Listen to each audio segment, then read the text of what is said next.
Bonsoir à tous, très heureuse de vous retrouver pour ce nouveau numéro de Santé 10 ce soir. Comme à l'accoutumée, vous allez pouvoir nous appeler au 05 90 96 10 10 en deuxième partie d'émission. Et bien sûr, vous pouvez déjà laisser vos questions sur le Facebook Santé 10. Nous allons tenter d'y répondre durant l'émission avec Milly. Milly, à qui on va commencer par dire bonsoir, pour être sûr que Milly est avec nous. Bonsoir Milly. Bonsoir Brigitte, bonsoir aux invités sur le plateau. Vous allez bien ?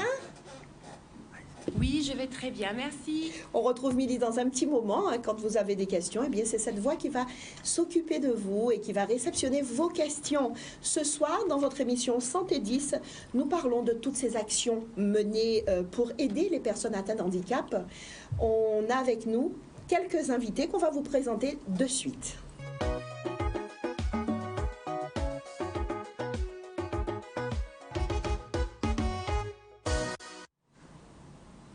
Et nous allons commencer par présenter Monsieur Lami Jacqui. Bonsoir. Bonsoir Brigitte. Merci d'être là. Vous êtes responsable d'une société de téléassistance. C'est ça. Souvent, quand on dit téléassistance, on pense aux personnes âgées. Eh bien non, pas seulement. Tout à fait. Et donc, on va en parler au cours de cette émission parce que la téléassistance est aussi pour les personnes à mobilité réduite. Complètement. Juste à côté de vous, nous allons saluer Monsieur Sénard Christian, qui est éducateur spécialisé à la masse Étienne Molia au Moule. Quand on dit la masse Étienne Molia au Moule, pour éclairer tout le monde, on dira aussi la CAMA. La CAMA, effectivement. Quand on dit la masse aussi, c'est la maison d'accueil spécialisée. Très bien. Merci d'être là. Merci à vous.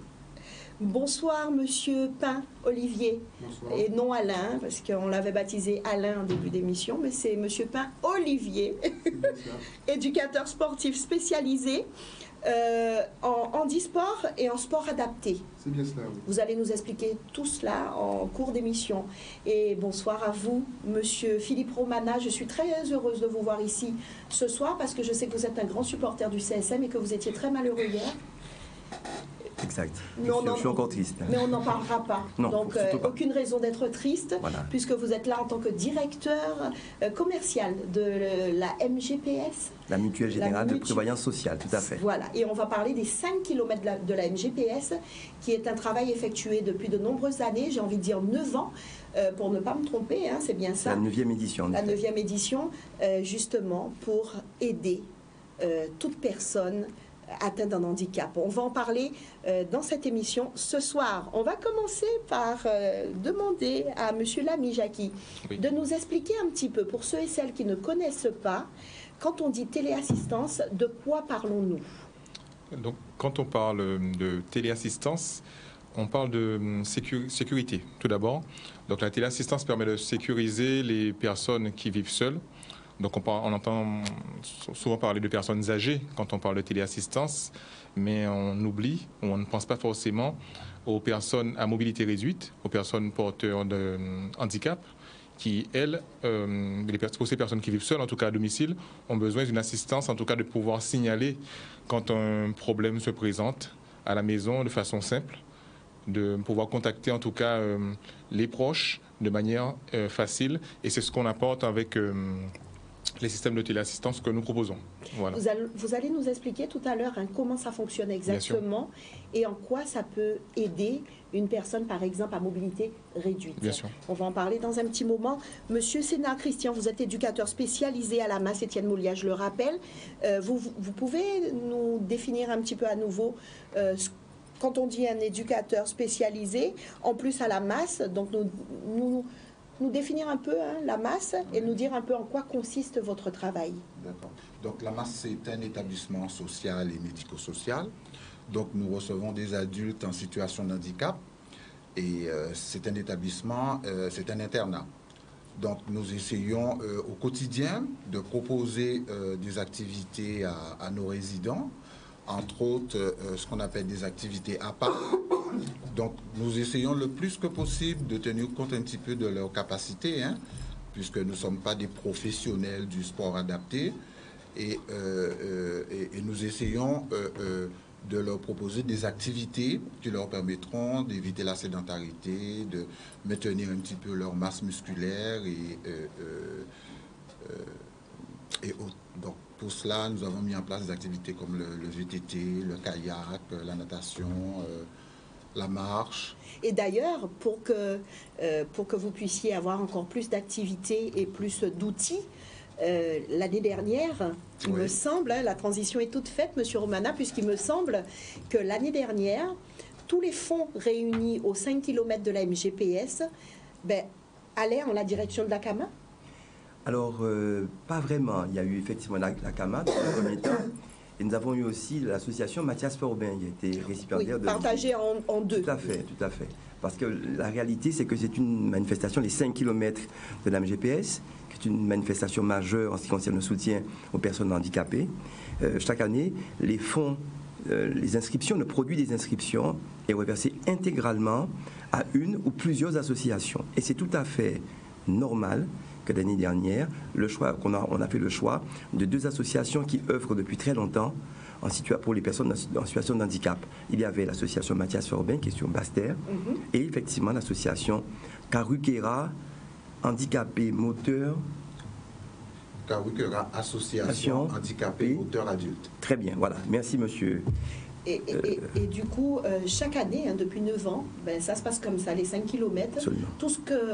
Tous les fonds réunis, on reverse directement à une ou plusieurs associations qui sont dans ce combat, j'ai envie de dire, au quotidien, pour améliorer tout ce qu'il y a autour de l'handicap. On va justement rapidement remettre, comme on dit, les points sur les i. Si la mutuelle MGPS, depuis 9 ans, met l'accent par rapport à cette course, les 5 km, sur tout ce qui est santé, c'est parce que c'est d'abord ce qui est important pour vous. Vous êtes une mutuelle de santé. Alors, nous sommes une mutuelle de santé. Nous sommes régis par le code de la mutualité qui nous impose de mettre en place des actions de solidarité. Nous sommes vraiment dans ce qu'on appelle l'économie sociale et solidaire. Alors, il faut dire qu'au départ, c'était les 10 km. Mais il n'y avait qu'un caractère sportif. Les gens venaient pour des performances. Aujourd'hui, ces personnes peuvent toujours venir. D'ailleurs, elles viendront, on y reviendra, j'imagine, tout à l'heure. Mais c'est aussi une manifestation solidaire qui a été réduite, qui est passée de 10 à 5 km. Pour permettre à tout un chacun de participer. Absolument. Les personnes peuvent venir en famille. Il y a aussi la marche de 5 km, au cours de laquelle vraiment les gens peuvent marcher, peuvent participer en famille. Les personnes âgées, les personnes plus jeunes, tout le monde peut y participer pour soutenir toutes ces associations, Formen Move et les autres, qui font un travail formidable toute l'année pour les personnes handicapées. Et depuis 9 ans, pour avoir participé à ces 9 années, quelque chose de formidable, c'est quand on prend le départ et que il y a ce moment humain où on ne connaît pas cette personne en fauteuil, mais on peut quand même le pousser et faire les 5 km avec cette personne, se relayer, et tout le monde peut participer. Absolument. Tout le monde peut participer aux 5 km. Il faut qu'on ait beaucoup de monde. On a prévu cette année, je crois, plus de 700 personnes. Je crois qu'il y a un numerus clausus, c'est 700, je crois, 750. Donc il faut que les gens s'inscrivent rapidement s'ils veulent soutenir cette action de soutien. On leur dira, durant l'émission, on vous dira comment faire pour vous inscrire.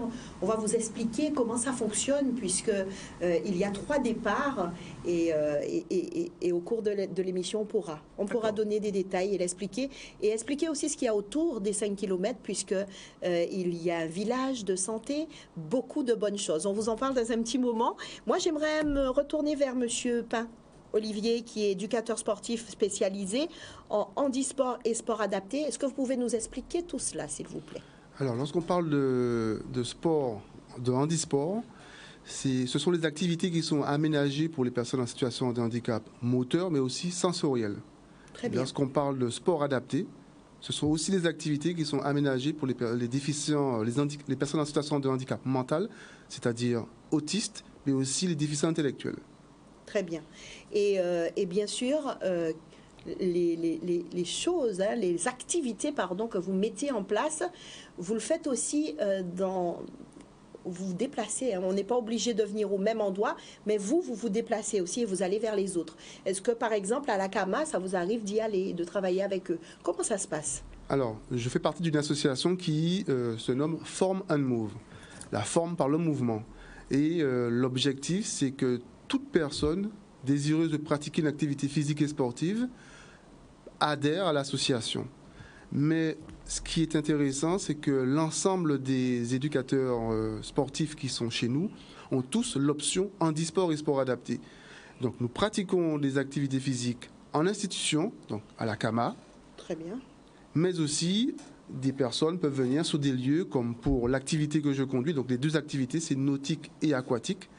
Donc on se rend tous les mardis à Bas du Fort, à côté de la plage Fort-Fleur d'Épée, où ce sont des personnes qui ont des phobies ou qui veulent s'initier à la nage. Très bien.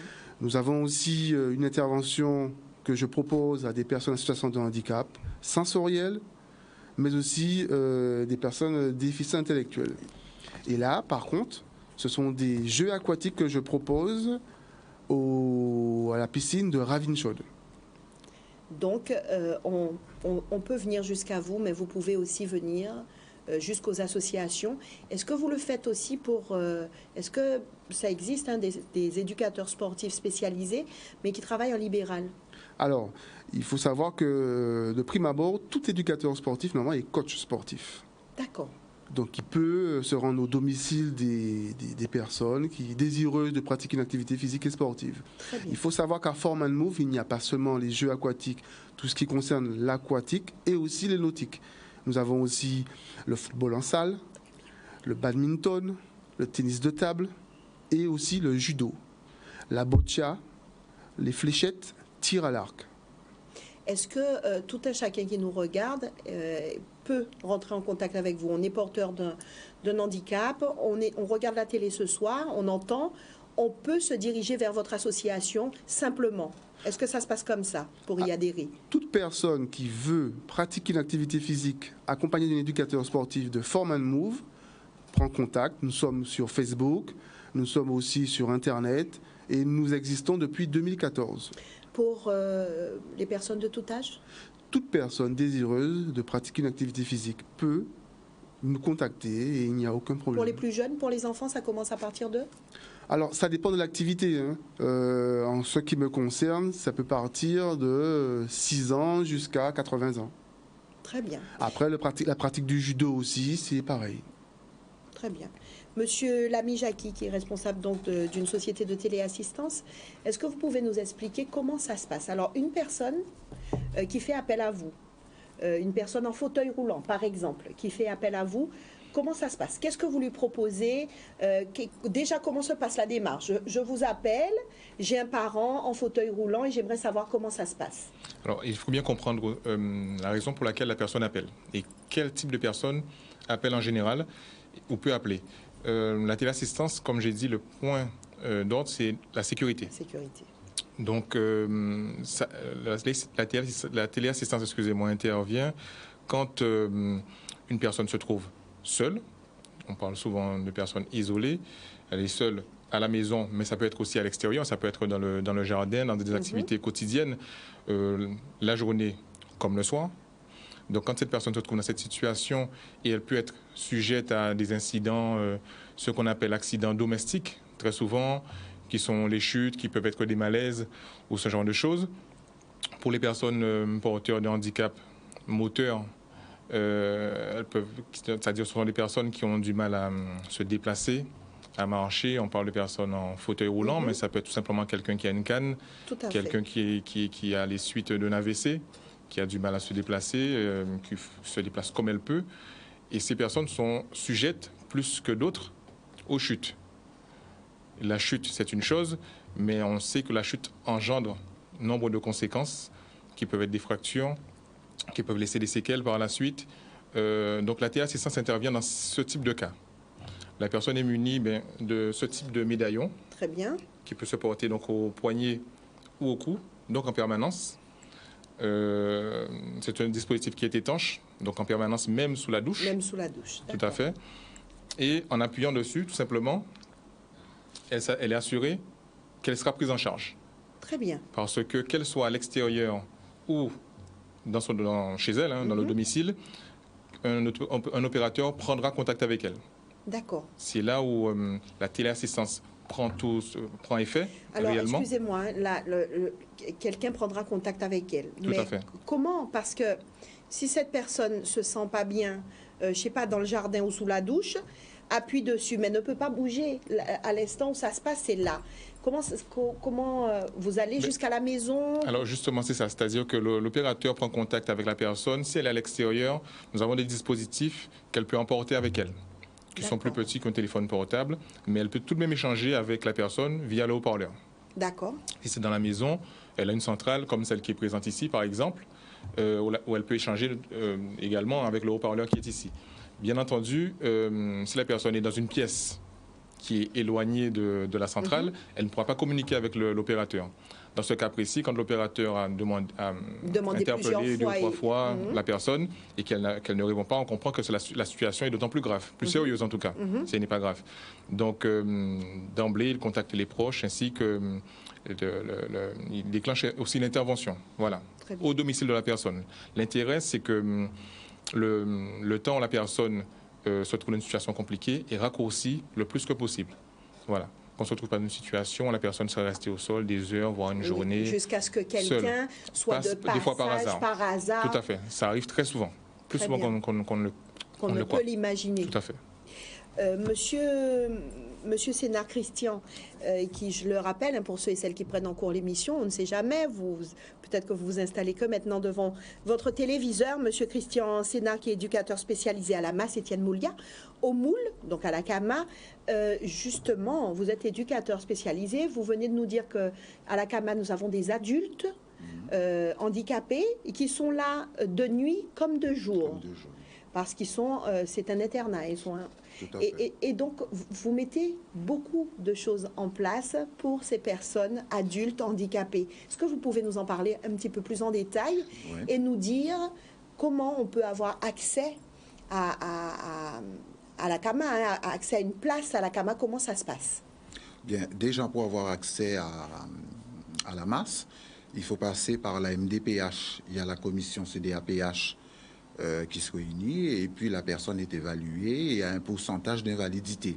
Et une fois que vous avez le terme m'échappe, une fois que vous avez le taux d'invalidité, vous faites votre demande, il y a un certain nombre de pièces. La notification d'orientation, pardon. Très bien. Et une fois que vous avez ça, vous faites la demande, il y a un certain nombre de pièces à fournir. Et s'il y a une place, donc il y a une commission d'admission qui se réunit à la masse avec le médecin, la psychologue, un éducateur, infirmier, chef de service.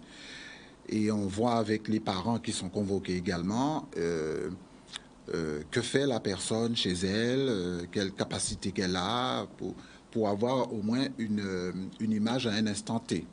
Et puis si la personne est acceptée, donc la personne est accueillie, pendant 45 jours, elle est sous observation. Très bien. Après 45 jours, il y a un bilan qui est fait, il y a un projet qui est monté. Et puis, à partir de là, on mène ce projet-là jusqu'à aux environs d'1 an pour voir s'il y a réévaluation, réajustement de certains objectifs.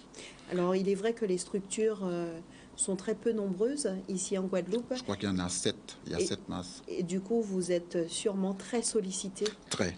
Nous sommes très sollicités. Nous avons encore des boîtes de personnes en attente. En attente, et nous avons aussi nous avons fait des rapprochements géographiques des personnes qui vivaient là-bas, qui sont venues à la masse parce que les parents vivent en Guadeloupe, tout simplement. Tout simplement. Voilà. Et pour ces personnes, vous mettez en place un certain nombre d'activités. Donc c'est vrai que ces personnes sont chez elles, puisque ils sont là matin, midi et soir, si on peut parler comme ça. Et chaque semaine, nous leur proposons un planning. Et sur ce planning, vous allez retrouver un certain nombre d'activités. Ça peut être du VTT, de la natation, de l'aquatique, des sorties, restaurants, cinéma. On participe aussi à pas mal de manifestations comme les 5 km de la MGPS. On participe aussi au relais interentreprises. Voilà, ils vont au spectacle, ils ont été voir Kassav, ils ont été voir Wervana. Bon, c'est vrai qu'on leur propose un certain nombre de choses pour qu'ils puissent se sentir bien chez eux. Et comme les autres surtout, comme les autres, aussi, comme tout un chacun. Aussi. C'est vrai qu'au départ, nous, ça fait 24 ans que je suis à la masse. C'est vrai qu'au départ, quand on sortait, on avait des gens qui nous disaient « courage, courage, courage ». Bon, je sais pas, c'est vrai que maintenant, le regard a changé. Ça renvoie moins de choses négatives, l'image d'une personne en situation de handicap. Les gens sont beaucoup plus acceptés, ils sont beaucoup plus visibles. Et c'est vrai que la CAMA fait en sorte justement que ces personnes-là soient visibles. Par rapport aussi au prix que nous avons gagné l'an dernier, hein, c'est vrai que ça nous a permis aussi de mettre en place des projets. Des 5 km. Des 5 km de la MGPS. Ça nous a permis aussi de mettre en place des projets aussi pour les adhérents de la CAMA, comme le Rire and Partage, comme la marche anti-valide. C'est vrai que l'an dernier, on était à Pointe-Noire.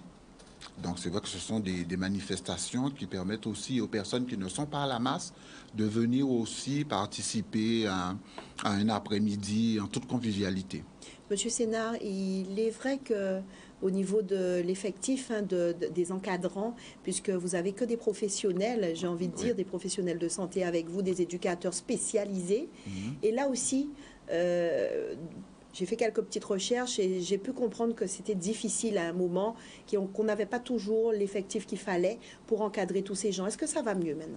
Oui, ça va nettement mieux, puisque au-delà des éducateurs, hein, qui sont un peu des hommes et des femmes ressources, on a aussi des AMP, des aides médico-psychologiques. Maintenant, c'est plus le terme, on dit AES. On a aussi une ergothérapeute, on a aussi des kinés, on a aussi une psychologue, des infirmiers. Il y a tout un ensemble de personnes qui gravitent autour des résidents, justement pour pallier un petit peu à leurs difficultés. Il y en a qui sont en grande difficulté, il y en a d'autres qui le sont moins. Mais en fin de compte, on essaie quand même, ensemble, de porter du confort et du bien-être. Monsieur Romana, quand vous entendez ces associations parler de ce qu'ils ont pu faire, de ce qu'ils ont récolté des 5 km de la MGPS, ça ne peut qu'encourager toute l'équipe de la MGPS à renouveler cette manifestation qui est parfois très lourde en organisation, mais quand on voit le rendu, on ne peut qu'être heureux. Vous savez, être heureux, c'est vrai. Et je voudrais là vous dire une chose. Il y a 6 ans que personnellement j'ai rejoint la MGPS. Il y a 9 ans que cette institution existe. C'est-à-dire que ce sont des valeurs profondes qui animent la MGPS. Et je parle de tout le personnel de la MGPS. Ce sont tous les salariés de la MGPS, les salariés, l'encadrement de la directrice générale, le président du conseil d'administration, M. Elio, notre directrice Mme Gambi, les administrateurs, je pense à M. Maya, qui est président de la commission sport, qui s'investissent sans compter pour que cette manifestation soit un succès. Moi, effectivement, je suis heureux d'entendre M. Sénard, d'entendre Formen Move, M. Pain, Olivier. Non, il y a une année où vous aviez contribué à acheter des vélos. Absolument. Pour les personnes à mobilité réduite. Vous savez, Mme Zabarel, on n'aime pas trop dire ce qu'on a fait. Vous savez, c'est pas tout. Bon, non, mais c'est important parce que c'est vrai. Non, c'est vrai qu'ils le sachent. Ça contribue à ce que les personnes qui nous regardent se disent, mais c'est quand ce jour-là? Parce qu'il faut que j'aille marcher. Il faut porter un soutien. C'est vrai, c'est exact. Vous avez raison. Tel est l'objectif, de le dire. Mais je voulais quand même insister, dire que c'est un mouvement de fond. Ce ne sont pas des coups. Ça fait 9 ans que le personnel s'investit corps et âme. Je pense au directeur de la course, M. Manigean, Jean-Luc, qui fait un travail extraordinaire, qui s'investit beaucoup. 9 ans.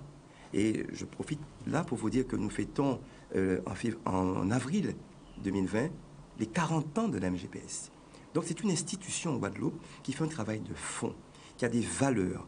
Il y a la course, il y a d'autres manifestations de solidarité. Bon, on n'en parlera pas ce soir. Ce soir, on va se cantonner à la course. Mais vraiment, c'est un travail de fond. Et je dirais même très ému d'être à côté de M. Pain, M. Sénard. Et on va peut-être aussi nouer des liens avec M. L'ami d'Alovi. L'ami. Des relations amicales, on ne sait pas, professionnelles en tout cas. Non, l'idée, c'est vraiment de dire, je suis très fier de travailler avec cette entreprise, la MGPS, qui vraiment fait un travail de fond et qui s'inscrit dans les actions de solidarité en Guadeloupe. Ce n'est pas des mots, ce sont des actes. Monsieur Pain, vous connaissez les 5 km de la MGPS? Alors, à chaque fois que la MGPS a organisé ces 5 km, nous y participons. Et je voudrais dire aussi que nous participons aussi, enfin c'est nous qui organisons en corrélation avec la CAMA, la marche anti-valide. Donc ce sont des manifestations auxquelles nous aimons participer puisque, comme je vous l'ai dit en préambule, la majorité de nos éducateurs sont formés en handisport et sport adapté. Alors pour les rares personnes qui ne connaissent pas, quand on dit la marche anti-valide, est-ce que vous pouvez juste leur expliquer un petit peu? Alors la CAMA vient avec ses usagers et on choisit un lieu, notamment comme mon voisin vient de le dire, l'an dernier nous étions à Pointe-Noire et quelle que soit la personne en situation de handicap, quel que soit son handicap, elle a toujours un accompagnateur avec elle, d'accord, et on lui propose de lui faire une marche. Ce n'est pas une course, mais c'est de pouvoir rompre le lien, ce qu'elle vit au quotidien. C'est de pouvoir découvrir des communes diverses en Guadeloupe. C'est ça l'objectif, c'est de rompre l'exclusion et aussi de permettre à ces personnes d'être épanouies. C'est ça l'objectif. Quand on propose des activités physiques et sportives, c'est le bien-être. Que la personne pratique une activité physique et sportive, mais qu'elle se sente bien après avoir pratiqué et qu'elle en redemande. Surtout. Voilà, c'est ça l'objectif. Je voudrais qu'on explique un petit peu aux téléspectateurs qu'est-ce qu'il va se passer le 24 novembre aux Abîmes cette année déjà. Un petit changement. Alors, le 24 novembre, il y aura notre manifestation majeure. Alors, qui se déroulera en 3 temps. Nous avons trois épreuves. Une épreuve de marche, 5 km de marche, allure libre, en famille, où on va vraiment soutenir. Allure libre, pas besoin de certificat médical ou autre. On vient en famille, on marche. Tranquillement. Tranquillement. Au lieu de marcher au Moule, à Saint-François, à la Dacha, bref, on marche aux Abîmes. Très bien. Les marcheurs sont invités aux Abîmes. D'ailleurs, on a invité l'ensemble des associations des Abîmes, mais les autres aussi de Sainte-Anne, à venir soutenir cette manifestation. Ça, c'est la marche. Le départ est à 7h50. Ça démarre à 7h50 auprès du stade des Abîmes. Ensuite, à 5 minutes plus... C'est ce qu'on appelle la mutualiste. C'est la solidaire. Non, la solidaire. La solidaire. Donc à 7h50, ok. Alors, départ. 7h50. À 7h45, il y a la mutualiste, qui est une course, là, qui est chronométrée. C'est pour les sportifs comme vous, comme mon voisin peut-être, comme monsieur, à côté de monsieur Sénard et autres. C'est une course chronométrée pour laquelle il faut effectivement un certificat médical indiquant qu'il n'y a pas de contre-indication à ce genre de manifestation. Les handisports aussi, qui ont une autorisation, peuvent participer à cette course chronométrée. Et il y a aussi, à 9h, la course pour les mini. C'est celle-là ma course, moi. Ben, je me disais bien que je trouvais une âme d'enfant. Voilà. Une âme d'enfant, que ce sera votre course. Effectivement, à 9h, c'est 1 km pour les enfants de 10 à 13 ans. Très bien. L'idée, c'est de les initier à la pratique de la solidarité aussi. Parce que souvent à l'école, quand ils ont des copains handicapés, ils sont souvent l'objet de moqueries, choses comme ça. Et là, vraiment, c'est de leur permettre qu'ils comprennent que non, parce que le handicap n'est pas réservé à une catégorie de personnes. Tout le monde peut subir un handicap. Et donc, c'est une manière pour les jeunes aussi d'apprendre à aimer, à soutenir. D'ailleurs, profitons pour dire merci aux parents qui motivent leurs enfants à participer à cette course solidaire et en leur expliquant ce que c'est, le pourquoi du comment. Merci à vous, chers parents, puisque ce travail est primordial. Dans la société dans laquelle on vit, c'est très, très important. Voilà. Alors, je ne sais pas si je peux parler aussi des prix, enfin, des droits d'inscription.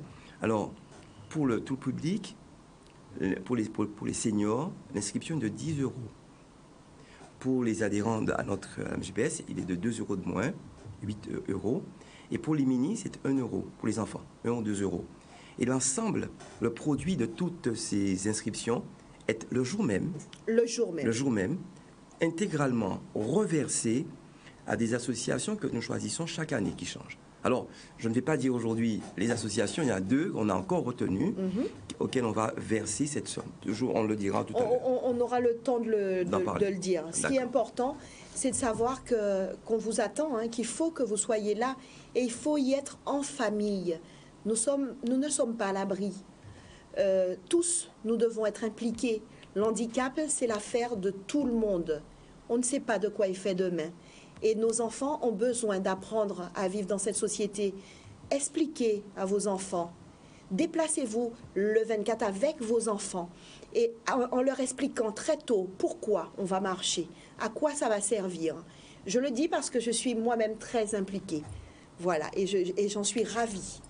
et je viendrai marcher comme chaque année. J'aime bien parce que M. Sénard me regarde et il sourit, secoue la tête.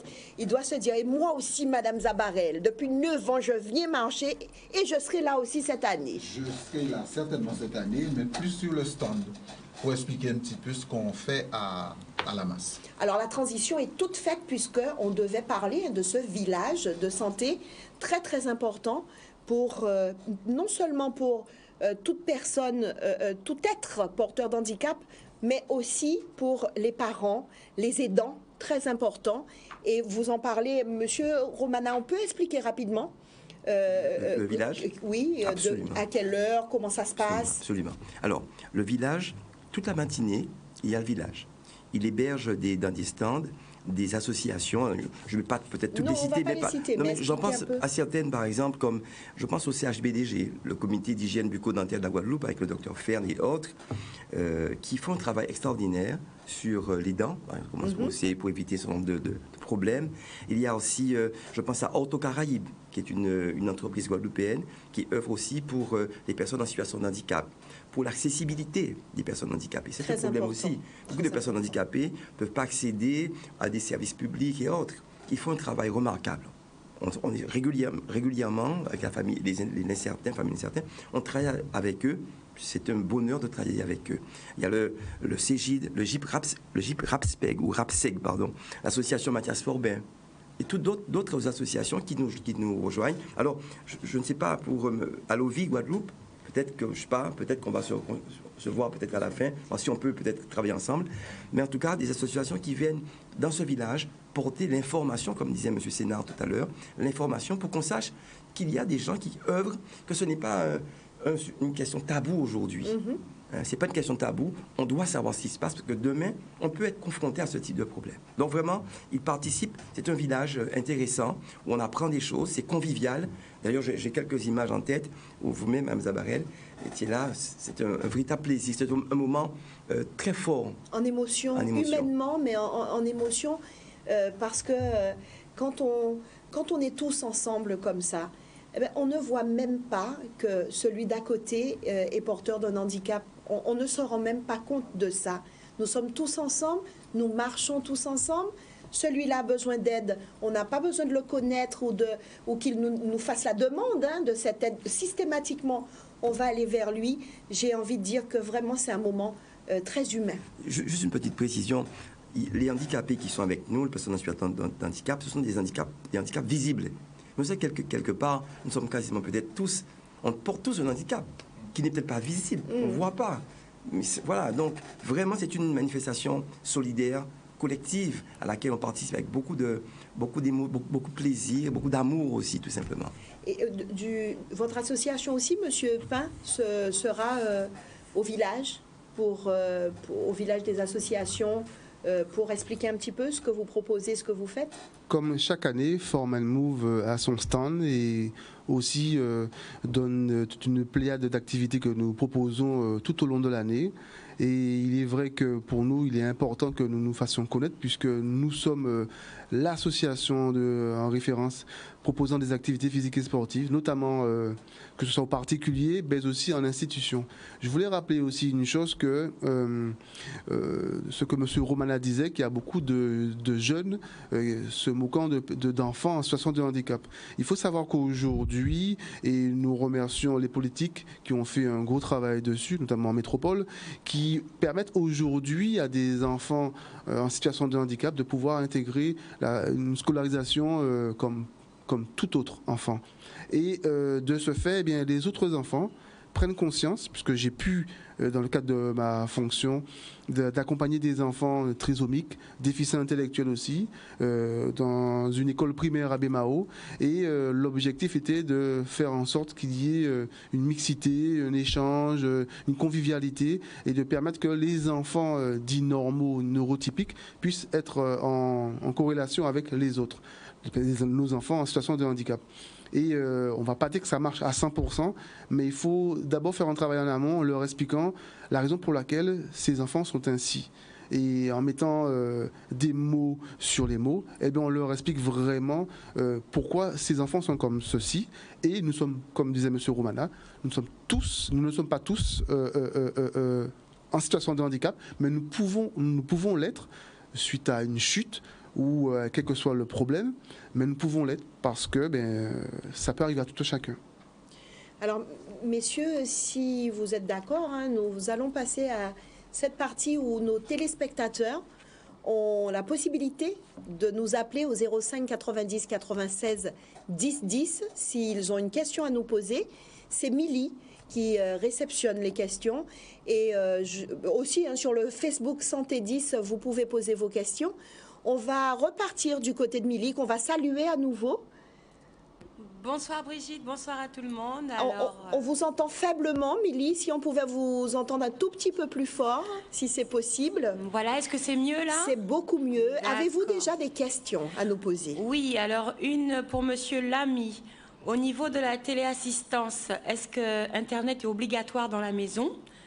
Et au niveau du médaillon, vous avez répondu tout à l'heure bizarrement, Brigitte, quand vous avez posé la question si la personne était dehors. Voilà. Et est-ce qu'on peut mettre des vidéos partout, dans chaque pièce d'une maison, pour surveiller quelqu'un à mobilité réduite, quand par exemple la personne est au bureau? Des questions vraiment du high-tech, comme on dit. Alors, Milly, on va y aller par étapes. On va commencer par la toute première. Vous pouvez nous rappeler... C'est la même personne qui a posé la question. Oui. C'est pour l'Internet, c'est ça? Est-ce qu'il faut obligatoirement Internet à la maison? Exactement. Pour la téléassistance. Alors aujourd'hui, pour les dispositifs que je propose, que nous installons, l'utilisateur n'a besoin ni d'Internet, ni de téléphone. Il a besoin d'être alimenté en électricité, tout simplement. C'est-à-dire que ce sont des dispositifs qu'on branche et qui sont autonomes. Très bien. Ils fonctionnent dès qu'ils ont été initialisés, c'est-à-dire au bout de 2-3 petites minutes. Et ils sont également autonomes dans le sens où, si en cas de coupure de courant, ils fonctionnent encore pendant 7 jours, pendant une semaine. Très bien. Donc, on a des situations qui nous parlent en Guadeloupe. On parle en temps de cyclone, en période cyclonique. On peut ne pas avoir de téléphone, mais la centrale est toujours opérationnelle. Donc, on peut tout de même signaler si on a besoin d'une aide quelconque, même si le téléphone fixe ne fonctionne pas. Donc, c'est ce que ça permet d'apporter comme secours.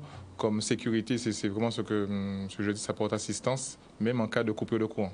De coupure de courant et de téléphone également. Le téléphone également, tout à fait. Ensuite, cette même personne voulait savoir, Milly?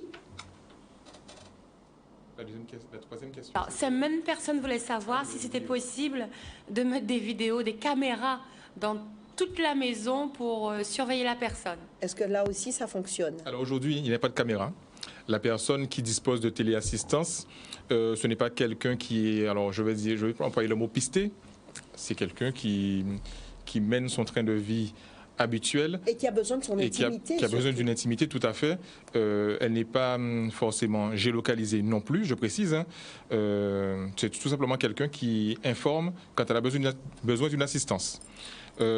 J'ai d'autres dispositifs qui sont adaptés aux personnes à Alzheimer. Là, c'est une autre, forcément, ce sont d'autres types de dispositifs où on peut localiser la personne, mais c'est spécifique aux personnes à Alzheimer. Voilà. Très bien.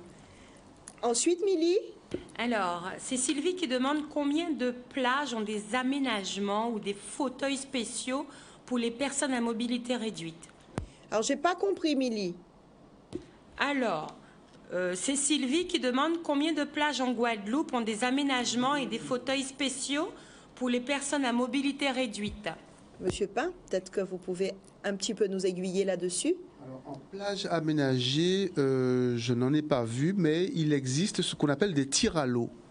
Et nous installons les personnes à mobilité réduite et nous les emmenons jusqu'à la plage. Et elles peuvent rester dans l'eau avec le tir à l'eau, puisqu'il est flottant. Alors ça s'est déjà produit, puisque c'est moi qui ai, avec un maître nageur, assuré la surveillance de baignade. Ça s'est fait à Port-Louis. D'accord. Ça s'est fait à Port-Louis. Je sais qu'à Port-Louis, ils sont équipés. Je pense qu'à Sainte-Anne aussi. Et il me semble qu'au Moule aussi, depuis peu, je pense. parce que j'ai eu cette information du docteur Manicom. Voilà, Frédéric, qui nous a informés. Je voulais aussi dire une chose, c'est qu'il y a aussi à Ravinchod un lève-personne qui permet d'installer la personne dans l'eau, une personne en situation de handicap, à mobilité réduite. Alors, bien sûr... Et pour rassurer tout le monde, hein, leur dire que ça se passe, que ce n'est pas douloureux, c'est même très confortable. Il faut rassurer, hein, je pense, hein, il faut rassurer les personnes. Quand je parle de lève-personne, je pense qu'à la masse, vous utilisez cet appareil. Tous les EHPAD, dans toutes les masses, où ils ont recours à ce type d'appareil, il n'y a aucun problème. Un lève-personne, c'est un appareil qu'on utilise pour éviter que le personnel se fasse mal au dos. Simplement, voilà. Milly ? Oui, Brigitte, alors, c'est Aurélie qui dit « Quand je parcours certaines communes de la Guadeloupe, je ne vois pas vraiment d'aménagement pour les personnes à mobilité réduite. Est-ce qu'il serait possible justement d'aller vers les maires pour qu'ils prennent conscience que les personnes à mobilité réduite sont aussi des personnes normales ?» Alors, Monsieur Sénat Christian, vous qui êtes de sortie parfois en extérieur avec toutes ces personnes de la masse, est-ce que ce que nous dit... comment s'appelle cette personne, Audrey ? Aurélie. Aurélie. Ce que nous dit Aurélie, vous a déjà aussi interpellé ? C'est tout à fait vrai, elle a tout à fait raison, puisque ça nous interpelle fortement, puisque nous avons fait une sensibilisation aussi, particulièrement sur la commune du Moule. Et on s'est rendu compte qu'au niveau des trottoirs, c'était difficile, même au niveau de l'église, puisqu'on a des résidents qui vont à la messe, c'est aussi difficile. On ne peut pas accéder à certains bureaux, ni chez certains médecins, chez certains spécialistes, parce qu'il faut monter des escaliers. Voilà, ça nous est arrivé de transporter des résidents sur notre dos, parce qu'il fallait que le résident voie le spécialiste. Bon, c'est vrai qu'il y a encore du travail à faire, mais je pense que ça commence à venir petit à petit. Tout doucement, petit à petit. Et il faut que nous, on puisse sensibiliser les communes, les organismes à cela, quoi. Nous avons quelqu'un avec nous au téléphone, Milly. C'est bien ça? Absolument. Allô, bonsoir. Oui, bonsoir. Oui, vous nous appelez d'où? Du Lamentin. Le prénom? Daniel. Merci Daniel de nous appeler, on vous écoute attentivement. Une question pour M. Romana et pour M. de la téléassistance, pour savoir si les mutuelles remboursent la téléassistance. Voilà, et puis est-ce que la mutuelle, à part les 5 km, fait des choses avec les associations pour les personnes en situation de handicap pendant l'année? Voilà, c'est pour M. Romana et la téléassistance. Merci Daniel, merci beaucoup, on vous laisse vous installer tranquillement. Et M. Lamy va répondre à la première question. Alors, bien entendu, il y a quelques aides qui sont accordées pour la prestation de téléassistance. Certaines mutuelles aident partiellement ou intégralement, mais ça dépend de chaque mutuelle. Chaque mutuelle a sa politique en tout cas. Et bien entendu, le conseil départemental accompagne les personnes aussi qui bénéficient de l'APA. Et la sécurité sociale également, certains dispositifs qui sont mis en place pour ce type de prestations. La MDPH un petit peu, non? Non, pas la MDPH, pas sur ce. D'accord, ok. Monsieur Romana, à la deuxième question de Daniel. Daniel, alors bien sûr, nous participons, comme disait monsieur, j'oublie votre l'ami, que vous êtes sans doute. Oui, on rembourse, bien sûr. On participe, on fait de l'assistance pour tout ce qui est personnes soutien, personnes handicapées, personnes malades, personnes qui ne peuvent pas se mouvoir, qui sont à l'hôpital. On alloue des heures d'assistance. Ça se fait effectivement. Nous, on le fait. MGPS le fait. Maintenant, à savoir si on aide des associations, si on participe avec des associations, absolument. Vous savez, nous sommes souvent sollicités par toutes les associations parce qu'on est souvent sollicités. Mais nous avons notre fil conducteur, c'est le handicap. Donc, toutes les associations qui œuvrent dans ce champ ont une écoute favorable au niveau de la MGPS. On a travaillé avec les Dauphins du Moule. Bon, Forbin Move, on n'en parle plus. Et d'autres, Mathias Forbin, on le fait absolument. Ce sont des dossiers que nous analysons. Nous avons notre conseil d'administration, nous avons la commission sport, commission solidarité aussi, et qui analyse les demandes, et on fait ce travail. Alors bien évidemment, on ne peut pas répondre favorablement à toutes les demandes, c'est pas possible. Mais en tout cas, notre président, notre conseil d'administration est très à l'écoute des associations qui sollicitent la MGPS. Nous sommes en Guadeloupe, on connaît la situation de notre pays, on écoute, nous sommes à l'écoute et on participe comme on peut, en tout cas on le fait en tout cas. Une autre question, Milly? Oui, une autre question de la part de Sylvain qui demande est-ce qu'il existe un numéro comme une cellule d'écoute pour les aides, pour la famille, pour bien justement aider un membre de sa famille ou un ami avec un handicap? Qui peut répondre à cette question? Ben, visiblement. La MDPH, un contact de la MDPH, souvent c'est le point, c'est le relais. Après, ça dépend aussi de quel type d'handicap. La question reste un peu vague. Oui. Alors, je pourrais dire aussi que nous avons le service assistance, bien sûr, qui répond à ce type de demande. Alors, nos adhérents en particulier font appel il y a un numéro de téléphone chez nous, on nous appelle et on répond à ce type de demande. Alors, ce n'est pas forcément automatique. On a aussi des commissions, une commission solidarité, une commission d'aide sociale qui analyse ces demandes et qui, ma foi, suite à une analyse précise, porte des solutions. Voilà. Milly, on a répondu à la question? Oui, absolument. Alors, une question de Lydia qui dit qu'est-ce qui sera mis en place de nouveau en Guadeloupe pour l'handicap? Et quand elle parle d'handicap, c'est toute forme d'handicap. Eh bien, des projets, visiblement, il y en a plein, n'est-ce pas, Monsieur Pin? Alors, avec notre directeur Nicolas Moradel, nous pensons aussi à un projet qui est phare et que nous souhaitons mettre en place. C'est de permettre aussi aux jeunes, ados, en situation de handicap, de pouvoir, durant les vacances, pratiquer des activités physiques et sportives. Parce que bon nombre sont en institution, mais une fois que les vacances arrivent, c'est terminé, il n'y a plus rien. Il n'y a pas de soins, pas d'activité, voilà, pas d'école, plus rien. Voilà, donc l'objectif, c'est un projet que nous sommes en train d'écrire et que nous allons mettre en place pour permettre à ces jeunes de pouvoir pratiquer des activités physiques et sportives. Mais nous voudrions aussi qu'il n'y ait pas seulement des personnes en situation de handicap moteur ou sensoriel ou déficit intellectuel. Nous voudrions aussi y ajouter des jeunes en situation de handicap social. C'est-à-dire que nous voulons faire un partenariat avec la maison d'enfance des Abîmes. C'est ça notre objectif. Parce qu'il est important que ces jeunes puissent comprendre qu'eux aussi, ils ne sont pas à l'abri d'un handicap. Je voulais rebondir aussi sur un point qui est très important. Quand on regarde dans les années 80, nous ne voyons pas de personnes en situation de handicap dans nos rues qui pouvaient se balader. Aujourd'hui, nous sommes en 2019. Les pouvoirs publics ont fait quand même pas mal de choses. Certes que pour ce qui concerne l'accessibilité, ce n'est pas encore comme en métropole, comme la ville de Grenoble, comme à Chambéry, comme Paris, mais il y a quand même des choses qui se font. On peut voir que bon nombre de trottoirs ont été refaits, notamment sur la commune de Bémao. On peut voir aussi qu'il y a des plages qui sont accessibles, notamment par exemple à Bas-du-Fort, comme au Moule, comme à Port-Louis. Donc c'est quand même pas mal. Du matériel a quand même été acheminé en Guadeloupe pour que des personnes puissent profiter de nos eaux. Des associations, notamment comme Form and Move, ont vu le jour, qui proposent des activités. On se forme grâce au CREPS qui nous a formés, nous, éducateurs sportifs. Donc bon nombre de choses se mettent en place, ont vu le jour et permettent à ce public en situation de handicap de profiter de la vie comme tout un chacun.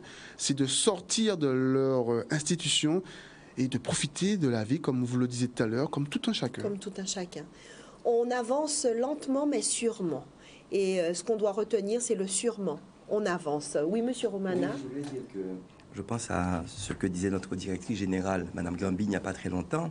C'est que nous sommes une entreprise de 23 salariés et cela fait 9 ans qu'on œuvre dans cette direction. Ce n'est pas notre cœur de métier, mais on le fait. Donc nous portons notre pierre à l'édifice et je pense que c'est une action pérenne, comme je le disais. 9 ans, chaque année, l'ensemble du personnel se met vraiment en mouvement et ça, c'est extraordinaire. Donc, ce que dit cette dame qu'est-ce qui se fait? Alors, bien sûr, il n'y a pas un truc boum qui va se faire. Chacun porte sa pierre à l'édifice. Nous faisons ce que nous pouvons. Mais ce que je peux demander à cette dame, c'est déjà de venir. De venir marcher. De venir, et même si elle ne peut pas marcher, c'est que les gens peuvent aussi financièrement porter un soutien, peuvent porter, juste s'inscrire, venir récupérer leur dossard, même s'ils ne courent pas. Ça, c'est une façon aussi de participer. Nous portons notre pierre, on fait ce qu'on peut. Et puis, je dois parler aussi j'ai rencontré récemment Mme Lincertin, Ortho Caraïbes, qui me parlait d'une loi. Il y a une loi qui a été, je crois, votée, qui impose aux collectivités de mettre en place ce qu'on appelle l'accessibilité, notamment au niveau des services publics.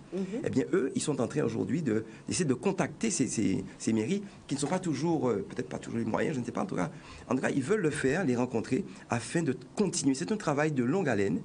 En tout cas, nous portons notre pierre. Ça fait 9 ans que régulièrement, on s'investit avec nos moyens. Bien sûr, on est soutenu. Alors, je profite pour parler de nos soutiens. Il y a Matouba qui nous soutient régulièrement. Il y a Légumes Caraïbes qui nous soutient. Il y a aussi la ville, cette année, la ville des Abîmes. L'année dernière, c'était la ville du Moule qui nous soutenait. Il y a d'autres personnes qui nous soutiennent. Alors, comprenez bien, hein, on n'est pas en train de faire de la publicité. Ah non, on cite toutes ces personnes parce que ces personnes sont autour de vous et autour de nous pour porter, comme on disait, la pierre à l'édifice pour ce combat que nous menons tous ensemble pour améliorer la situation de toute personne porteur d'handicap. On est déjà à la fin de l'émission, ça passe très très vite, c'est vrai. J'aimerais juste vous dire que nous aussi, Canal 10, toute l'équipe de Canal 10, hein, je salue ce soir nos 2 réalisateurs, Kevin et Daniel. Merci messieurs. Je voudrais saluer Lisa Rodriguez, la directrice, et toute l'équipe qui s'implique aussi dans ce combat à travers des émissions comme celle-là, Santé 10, et qui nous permet de parler et de défendre toutes ces causes pour aller de l'avant, et nous le faisons régulièrement. Ce n'est pas parce que vous êtes là aujourd'hui, messieurs, que vous ne pouvez pas y être le mois prochain, parce qu'on a besoin d'en parler, et Madame Rodriguez le dit souvent, Canal 10, c'est aussi pour cela. Donc merci à toute l'équipe de Canal 10. Milly, on arrive déjà à la fin. Vous aviez encore d'autres questions ? Non, pas de questions, mais merci à toutes ces personnes sur le plateau avec toi, Brigitte. Hein. On sent l'amour, on sent beaucoup de choses qui s'émanent de ces gens pour aider les personnes à mobilité réduite. Et merci à vous, Milly, d'être là chaque jeudi, et je précise avec le cœur. Tout à fait, avec Milly le cœur. vient chaque jeudi pour travailler avec nous, avec son cœur, avec sa passion, son amour. Et c'est avec plaisir que vous allez la retrouver jeudi prochain. On sera nous-mêmes avec vous. Un petit mot de la fin, messieurs. On a encore 2 petites minutes. Monsieur Lamy, le petit mot de la fin. Je remercie tout le monde. Je salue les téléspectateurs. On va afficher à nouveau. Je vais laisser le numéro si on a besoin, si on souhaite me contacter. On affiche à nouveau à l'écran le fly parce qu'on avait prévu de l'afficher. On l'a déjà montré. On va le montrer à nouveau et vous pouvez, voilà, il s'affiche à l'écran. Je pense qu'il y aura beaucoup de questions, de précisions à apporter. Vous pouvez nous joindre sur le fixe, le 05 90 69 86 87. Et nous serons à l'écoute pour vous répondre. Moi, j'aimerais juste vous dire merci d'avoir participé avec nous. Monsieur Christian Sénat, un petit mot de la fin. Oui, je vais faire un peu comme mon voisin, remercier aussi tout le monde et Canal 10 qui nous permet justement ce soir de parler un petit peu des personnes en situation de handicap. Et c'est vrai que maintenant, l'handicap est beaucoup plus visible et renvoie moins de choses négatives. Et chez nous, on a ce qu'on appelle le CVS, Conseil de la vie sociale, où les parents viennent échanger, porter un petit peu leur contribution. Et ces parents-là aussi sont des relais à travers leur famille, les voisins et autres, pour parler un petit peu de handicap et aussi de ce qu'on fait avec nos résidents. Merci d'avoir participé à cette émission. Et puis vous saluez toute votre équipe du côté de la CAMA, puisque nous sommes des habitués. Hein. Nous allons quelquefois rendre visite à toutes ces personnes. Monsieur Romana le sait d'ailleurs. Et un petit mot de la fin, Monsieur Pin. Écoutez, je voudrais remercier la directrice de Canal 10 pour une chose qui est très importante. C'est grâce à elle, elle a pu médiatiser un projet qui s'appelle Baptême de plongée pour des enfants en situation de handicap, notamment des autistes. Et je voudrais la remercier pour cela. Merci, Monsieur Pin. Merci, Lisa Rodriguez. Un petit mot de la fin, Monsieur Romana, et on va afficher en même temps le fly des 5 km de la MGPS qui aura donc lieu ce mois-ci, dimanche 24 novembre. Voilà. Alors, 3 chiffres. 10, Canal 10. Félicitations, merci à vous de nous avoir invités. Ensuite, le chiffre 9, 9 ans que nous œuvrons pour cette affaire. Et le chiffre 40, nous fêtons nos 40 ans, avril 2020. Merci encore et rendez-vous, Monsieur Romana, le 24 pour que nous puissions 24, marcher. Près du stade des Abîmes. Alors, le retrait des dossards se fait vendredi 22, de 14 à 17h, le samedi 23, de 9h à 17h. On n'aura pas d'inscription, il n'y aura pas d'inscription le jour même, le jour de la course, le 24. D'accord. Et dès maintenant, on peut s'inscrire sur notre site mgps.fr, www.mgps.fr. Ok, et les 2 jours que vous avez donnés, alors les gens font le retrait. Vous n'avez pas dit où? Alors c'est à Jarry, au siège social de la MGPS, à Jarry, au Galerie Welbourg, 2e étage. Le vendredi après-midi et le samedi, toute la journée, pour récupérer les dossards. Eh bien voilà, nous arrivons à la fin de ce numéro de Santé 10. J'aimerais vous dire merci à vous, chers téléspectateurs, de nous permettre de faire tous les jeudis cette émission. Merci de votre fidélité, merci de nous suivre. Le Facebook Live, vous savez qu'il continue, donc restez connectés. Merci à toute l'équipe et merci à vous à nouveau, messieurs. On se donne rendez-vous jeudi prochain, même lait, même télé. Et le petit scoop, je ne le fais pas souvent, mais je vais déjà vous dire que jeudi prochain, nous allons parler de la trisomie 21. Rendez-vous jeudi 20h, 21h. Bye bye.